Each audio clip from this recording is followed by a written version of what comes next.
Well, earlier I spoke with one of the study's co-authors, Southern Utah University economics professor Jeff Swigert, and I started off by asking him about the factors that determine economic attractiveness.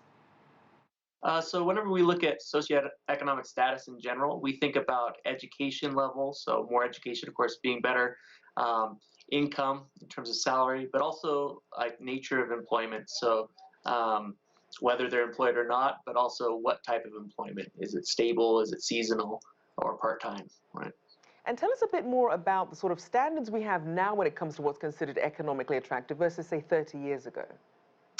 So actually, we don't show like evidence that we've changed in terms of our standards for economic attractiveness. I mean, other than if you adjust for like inflation or something like that, right? Of course, the mean earnings over 30 years ago from now have gone up, of course. But in terms of being economically attractive, it's kind of the same thing. So we actually see that women are looking for similar characteristics in terms of economic well-being that they have been traditionally.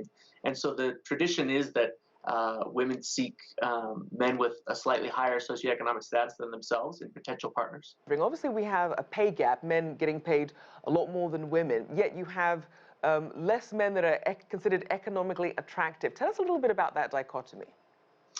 So it's not mutually exclusive. Actually, both can coexist. Actually, we see that the gender pay gap over the last 40 years has been in decline, which is actually consistent with the patterns that we see. Now, there's a lot of factors that go into the gender pay gap, but since the early 2000s, when women's academic achievement eclipsed that of male academic achievement, we've seen a large decline in the gender pay gap. So it might be just the fact that wait a little bit longer and you'll see that there is no longer a gender pay gap. However, the rest of the differences in the gender pay gap, some of them can be accounted for by just differences in the choices of professions, and even within professions and within firms where women versus men kind of choose to locate. Now, it's interesting because in the findings, we saw that black women seem to be particularly affected, especially as their finances and education levels rise. Why is this group so affected, and what do you think can be really done to address it? Consensus seems to be that poverty is the issue, and there's actually locational aspects of poverty. So it turns out that there's places in the United States that seem to be very difficult to escape from the bottom end of the income distribution and go to the top. And these are systematically places where there tend to be more ethnic minorities. And so as far as a solution to this, I mean, you've got a lot of potential things that you could look at. One of them actually that I find encouraging is experiments that have been done with policies to get people out of high poverty areas living in higher income areas. And so the moving to opportunity experiment, I think, is a great place to start in terms of the potential for this. Whether or not that's possible at scale, who knows, but definitely policies that subsidize education of minorities, that's going to help. I mean, the sad thing is, in our country, there are some areas, growing up where black men, it's more likely that they'll be incarcerated than they graduate from college, and that's a real indictment on the state of our society. But the encouraging thing is that at least in terms of the justice system, incarcerations among minorities and black men has been declining substantially by 31%.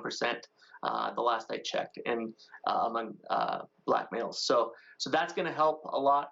But yeah, I'm afraid these are difficult problems, and there's not going to be one magic bullet that solves it all. It's going to be a kind of a combination of many policies coming together that improve the economic prospects of men and women. You mentioned education, and according to Pew Research Center, 2019 will be the first year that women make up the majority of the college-educated labor force in the U.S. How do you see that and other factors really affecting the gap that we're seeing when it comes to economic attractiveness? Well, certainly the social norm that we've traditionally had of hypergamy, which is where somebody's looking for a partner that's slightly more educated or more wealthy than them, that becomes mechanically impossible, right? If the more educated you are as a woman, the less likely any potential partner is going to have more education for you. So I think one thing that will need to change in terms of social norms is women seeking, somebody necessarily with higher education than them, perhaps. That's not necessarily the case, but but just mechanically, the more educated you are, the less likely, the people that are in your sample or your social network are going to have more education than you. Now, as you know, love is great, but it doesn't pay the rent. So what does a single person do to really try and find a good match? So we're living in the right time for this problem to happen now, actually. So turns out there's a lot you can do. And really the implications of our study aren't necessarily that you can't find a decent partner, um, but that it might take a little bit longer. So search might be extended. So a willingness and I guess developing patience to find the right person, but also in our day and age, it's possible to expand your search, beyond your local geography, which was not possible, pretty much before the 90s. So, there's dating services now, and I know that those aren't necessarily the most appealing things. Nobody likes to be, uh, to be Tinder swipe left or something like that. But I'm not. There's lots of alternatives that are not Tinder out there, and so I guess what I would recommend as an economist is be willing to expand your search beyond your own geography, and you can find somebody that kind of is a good match for you. Southern Utah University economics professor Jeff Swigert there.